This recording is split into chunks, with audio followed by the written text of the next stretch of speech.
ça sert de vivre? À quoi bon continuer? Je ne savais pas quoi te répondre.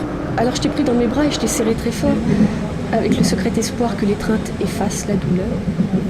Maintenant que tu dors, je t'écris cette lettre afin d'essayer d'y voir plus clair. À quoi ça sert de vivre?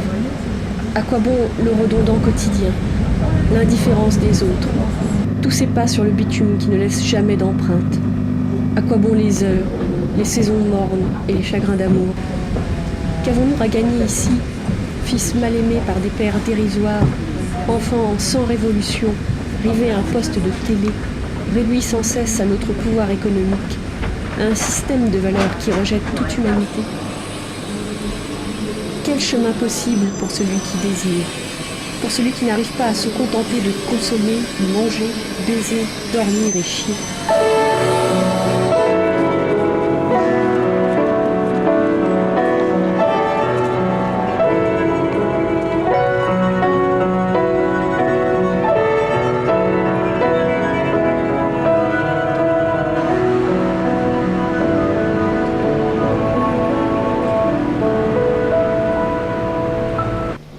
Jusqu'où pouvons-nous aller sans nous renier, sans nous marcher dessus, sans subir? À quoi ça sert de vivre? Peut-être à se déployer, incandescent, dans l'aube chatoyante. Souviens-toi, Julien, des nuits sauvages où tout nous semblait possible, où la jeunesse et l'envie nous donnaient la sensation d'exister pleinement et pour toujours. Tu étais assis sur le bord du trottoir rue des Écoles, des étoiles plein les poches et tu criais « La resistencia, la resistencia ».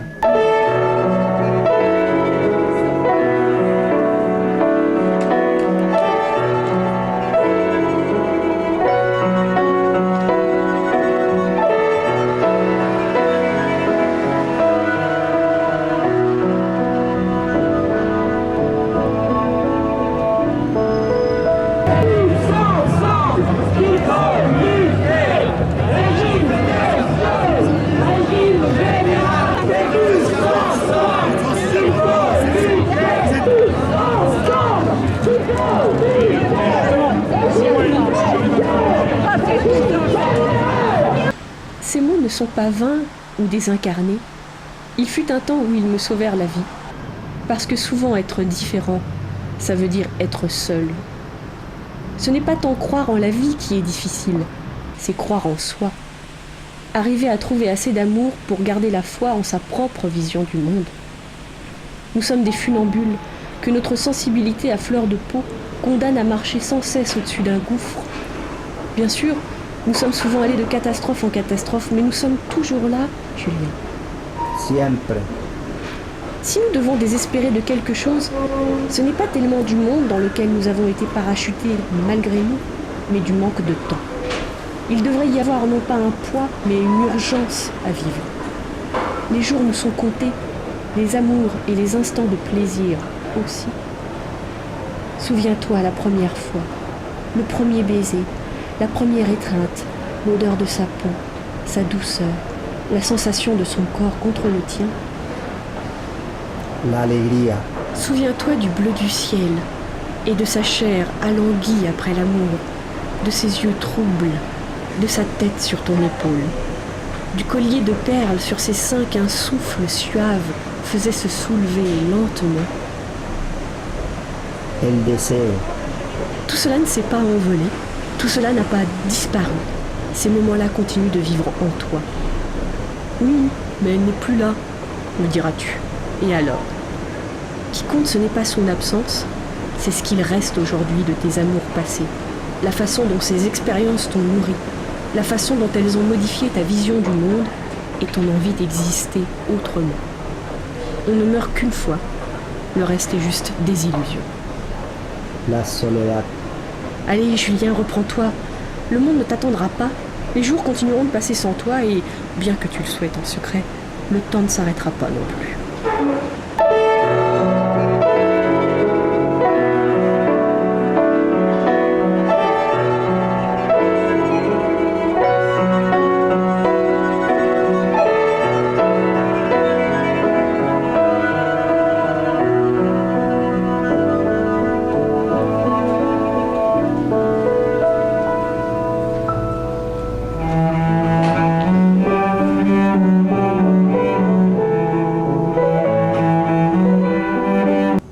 vie ne s'effondre pas, elle change seulement de visage.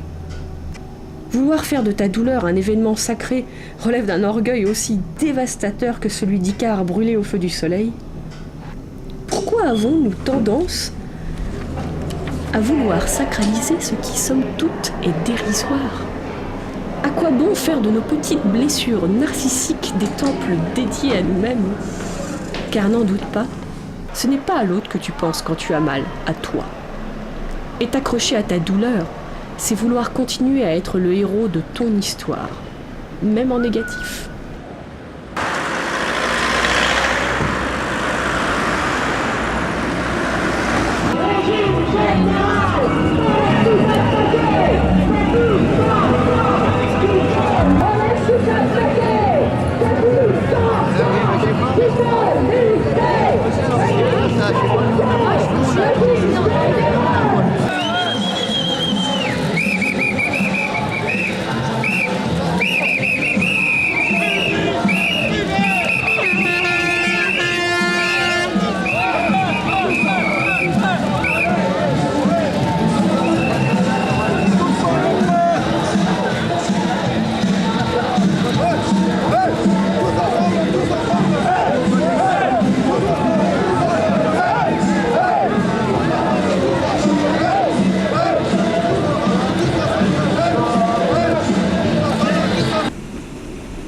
Tu te sens vide?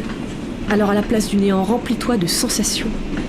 Touche, goûte, regarde, écoute, caresse, frôle, embrasse, griffe, mord, crie, cours à perdre haleine.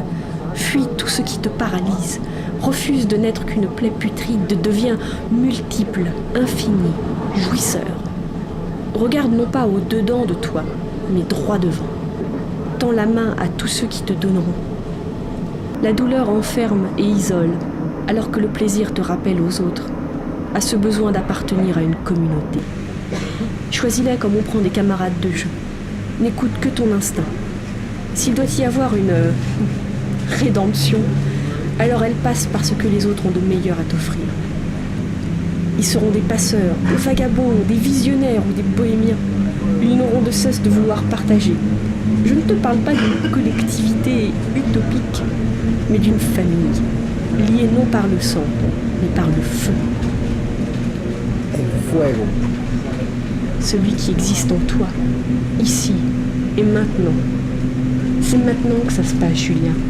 Toi, moi, les autres, la solidarité, l'échange, l'envie de vivre autrement.